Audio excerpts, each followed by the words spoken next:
sou tetraplégica e para me movimentar dependo dessa cadeira. Eu não perdi a sensibilidade do meu corpo, mas o comum é que isso aconteça com a pessoa tetraplégica da altura do pescoço para baixo.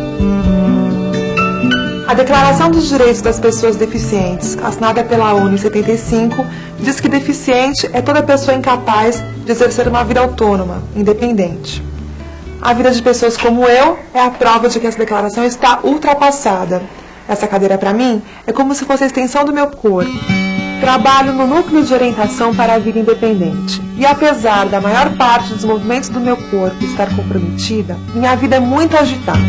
Se eu consigo fazer tudo o que faço, imagine o que outras pessoas deficientes, que não têm os movimentos tão comprometidos quanto os meus, podem fazer. Você também acha que toda pessoa deficiente física é igual? Então preste bem atenção. A deficiência física afeta as pessoas de formas diferentes. Há casos em que metade do corpo não se mexe, ou muitas vezes até mexe, mas não de uma forma funcional. Há casos em que só as pernas são afetadas, e casos em que braços e pernas não se movimentam. Isso acontece porque a informação do cérebro não chega. Aí a parte que não recebe a informação fica como que isolada do resto do corpo. Eu não nasci tetraplégica, sofri um acidente aos 18 anos e tive que reaprender a viver com a deficiência. Isso é diferente de quem já nasceu deficiente e desde muito cedo teve que aprender a se virar sozinho.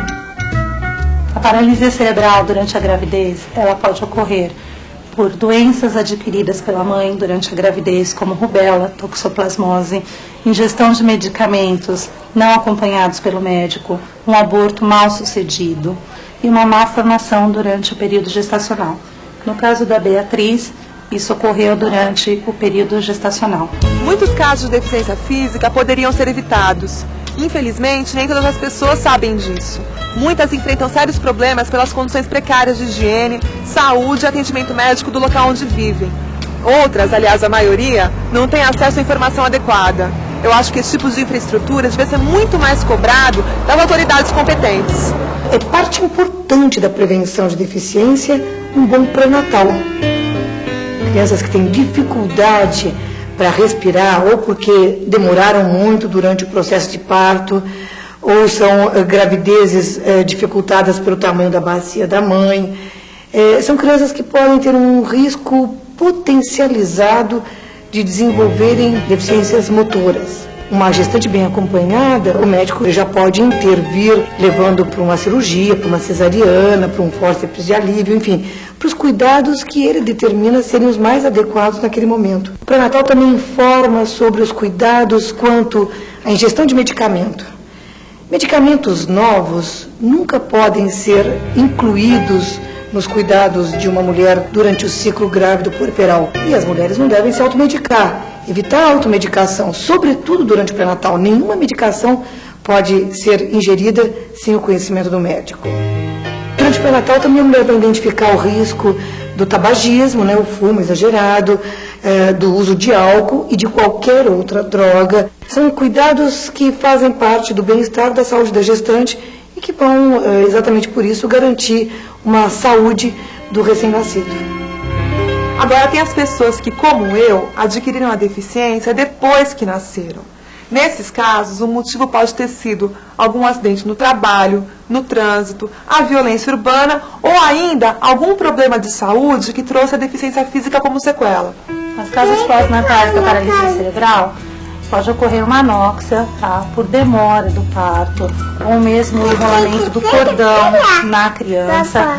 Isso ocorre uma falta de oxigenação no cérebro. A criança pode ter doença cardiorrespiratória, ela pode ter uma doença infecto-contagiosa, seria meningite, encefalite, e pode ocorrer acidentes, como traumatismo craniano, tá? E no caso do Felipe, ele teve uma anóxia cerebral, foi uma falta de oxigenação durante o parto. Febre e convulsão são fatores que devem exigir um controle clínico imediato. A criança também, ao longo do processo de crescimento, pode estar sujeita a alguns acidentes domésticos. A criança começa a andar e um tombo pode gerar um traumatismo crânioencefálico com graves deficiências. O que se retrata e o que se registra hoje a respeito de acidentes de trânsito, de ferimentos por arma de fogo e ferimentos por arma branca não é desprezível. São fatores que geram realmente deficiência. A violência urbana pode ser prevenida. É uma atitude que deve ser considerada do ponto de vista pessoal. A hipertensão arterial que incide no adulto, que pode muito bem ser tratada com medidas dietéticas, né, um controle alimentar, a atividade física regular e a medicação. Ele pode evitar aquilo que nós conhecemos como derrame. O indivíduo com derrame vai ter uma paralisia, vai ter uma perda da função motora muito grande. E se ele tratar a hipertensão, ele não vai chegar a ter isso. Tem muita gente que acha que eu sou prisioneira dessa cadeira. É justamente o contrário.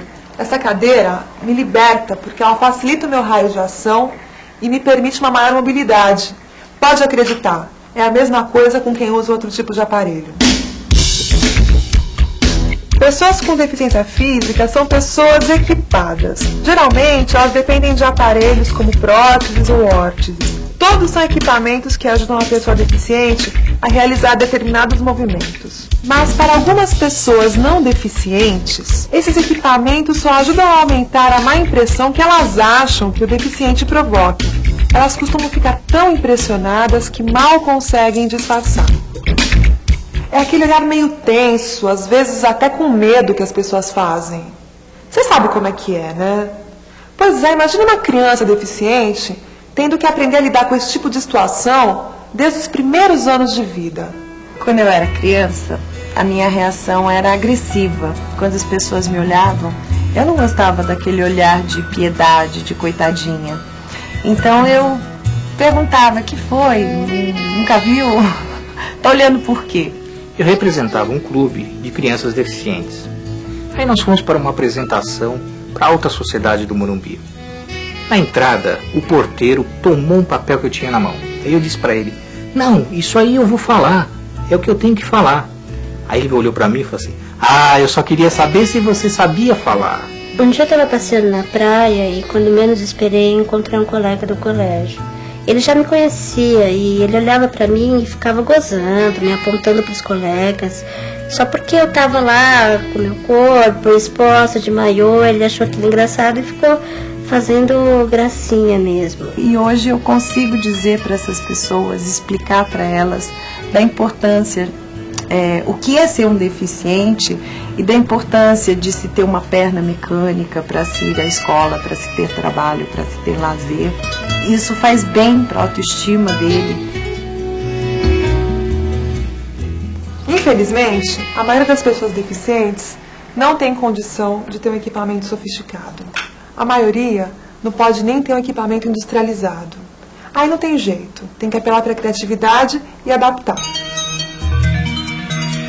Mas tem gente que, mesmo equipada, é muito criativa para fazer adaptações que facilitam a vida.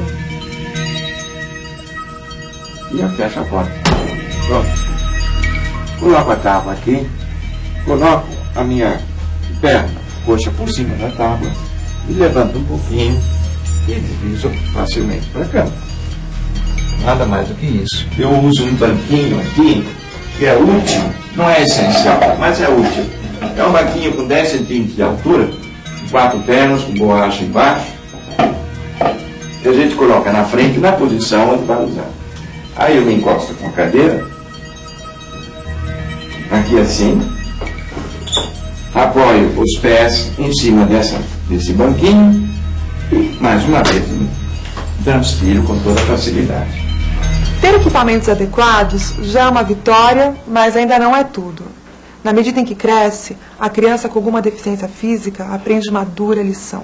A sociedade não se preparou para conviver com ela, não está pronta para recebê-la e integrá-la. A maioria das pessoas não sabe sequer distinguir entre deficientes físicos e deficientes mentais. Ainda acha que deficiente físico é automaticamente deficiente mental. E ainda tem aqueles que acham que a deficiência física é contagiosa. Você acha que eu estou exagerando? Aí o médico me olhou, nem me examinou direito, né? Via que eu não fazia as coisas direito, não pegava as coisas direito, né? Demorava para falar, aí ele me colocou no atestado, né? Retardada mental. nós temos movimentos involuntários, nós temos espasmos, tá? E nós temos uma série de complicações que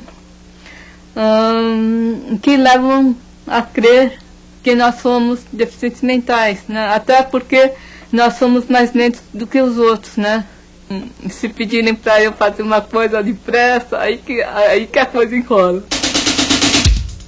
Quando ela voltou às aulas, ela estava um pouco debilitada para andar. Ela precisava de uma pessoa que desse a mão para ela para andar. Acharam que não tinha condições da Raquel continuar na escola. Depois de muito diálogo, eles aceitaram que a Raquel ficasse, mas só que um período curto na escola. Que a Raquel começou a não aceitar isso, porque ela queria ficar na escola o tempo todo. Só que aí teve então uma conversa lá entre eles, né, a psicóloga e a médica, e falaram que não, que ela tinha condições de frequentar a escola, que ela precisava desse apoio pedagógico. Pessoas portadoras de deficiência física enfrentam verdadeiras armadilhas durante toda a vida. Olha só a quantidade de obstáculos que eu enfrento no meu dia a dia. Um portador de deficiência física resolve sair de casa e já esbarra com problemas na calçada. Guia rebaixada para ele fazer uma travessia mais segura é quase impossível. Poucas são as vezes que se encontra um banheiro adequado. A pessoa circular pela rua já fica difícil, porque ela não achará nunca um banheiro público, ou nem talvez numa loja ou coisa assim, um banheiro adaptado. Sentado numa cadeira, passa a ter uma estatura igual a de uma criança de 7 anos. A minha largura passa a ser muito maior do que efetivamente eu tenho. Meu raio de giro, de manobra, é muito maior do que eu, não estando numa cadeira de rodas. Então é muito importante a gente observar isso enquanto arquiteto, o quanto muda a dimensão do espaço para um portador de deficiência. O local onde eu trabalho foi planejado para que todas as pessoas, independente de deficiência ou problemas de locomoção, possam transitar livremente. Isso facilita a vida de quem usa cadeira de roda como eu, mas também é muito importante para pessoas que estão carregando carga, empurrando carrinho de bebê, mulheres grávidas ou mesmo pessoas que têm uma deficiência temporária, como uma perna engessada. Já está provado que facilidade de acesso é interesse de todo mundo, não só de quem é deficiente. Os padrões de beleza são diferentes para o homem e para a mulher, sem contar que eles também mudam com o tempo. Imagina como para as pessoas deficientes físicas isso é complicado. Essa é mais uma barreira que a pessoa deficiente tem que superar. Preconceito no amor. Por que disso? Porque a sociedade, as pessoas acreditam, né, e principalmente o mundo masculino, acredita que a sexualidade se concentra única e exclusivamente no órgão sexual. Então, se você teve perda numa dessas questões, como a da estética, você tem que usar todo o outro potencial, né, todo o outro envolvimento, atração, o namoro, o charme, áreas onde você pode explorar um melhor tato, um maior contato, e isso varia de pessoa para pessoa. Por isso que eu digo que é uma busca, é um treinamento, né, é uma descoberta. Violência e acidentes. Essas são as principais causas do alto número de pessoas com deficiência física no mundo inteiro. E a tendência é que nos próximos anos o número de acidentes aumente. Quando eu tinha 18 anos, eu estava voltando de uma viagem pela Estrada de Santos. Aí eu sofri um acidente de carro. Foi aí que a minha vida mudou. Como eu, são 15 milhões de brasileiros portadores de algum tipo de deficiência. A maioria com potencial para ter uma vida independente, cumpridores dos seus deveres e, é claro, com direitos, como qualquer cidadão. Se as pessoas nos olharem com menos preconceito e tiverem um pouquinho mais de informação sobre esse assunto, eu acho que as coisas ficam bem mais fáceis. É isso aí. Agora eu tenho que ir, é que tem uma pessoa bem especial esperando por mim.